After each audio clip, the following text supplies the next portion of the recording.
ফের বিতর্কে শশী থারুর। কেরলের অকংগ্রেসি মুখ্যমন্ত্রী পিনারাই বিজয়নের সঙ্গে ছবি তুলে সোশ্যাল মিডিয়ায় পোস্ট। কিছুদিন আগে কেন্দ্রীয় মন্ত্রী অশ্বিনী বৈষ্ণব তথা বিজেপি নেতার সঙ্গে ছবি পোস্ট করেছিলেন তিনি। নিহাত সৌজন্য নাকি অন্য কোনো বার্তা রয়েছে, উঠছে প্রশ্ন।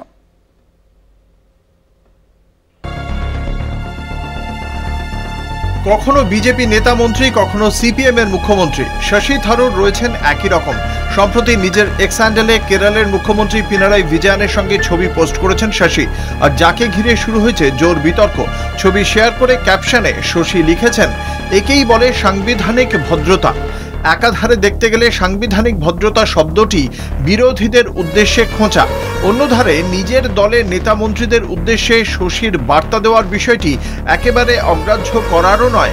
সাম্প্রতিক অতীতে শশী থারুরের একের পর এক অকংগ্রেসি নেতাদের সঙ্গে ছবি অন্তত সেই বার্তাই বহন করছে।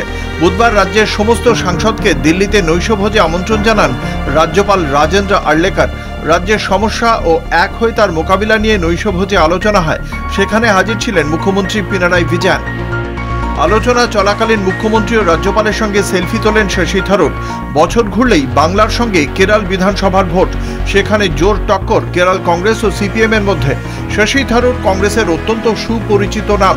কংগ্রেস নেতা তথা সাংসদের এমন কাণ্ডে কংগ্রেসের ভাবমূর্তি যে ধাক্কা খাবে তা বলাই যায়। বিরোধী সহ অনেক রাজনৈতিক বিশেষজ্ঞ মনে করছেন, মালায়ালি রাজ্যে কেরল কংগ্রেসের নেতাদের সঙ্গে শশীর দূরত্ব নতুন কিছু নয়। আগেও এমনটা ঘটেছে, আর তা মেরামত করতে মাঠে নামতে হয়েছে সোনিয়া পুত্র রাহুল গান্ধীকে। তবে এবারও কি দলীয় নেতাদের সঙ্গে তার দূরত্ব তৈরি হলো? আর সেটা যদি হয়েই থাকে, তা সামাল দেবে কে, উঠছে প্রশ্ন।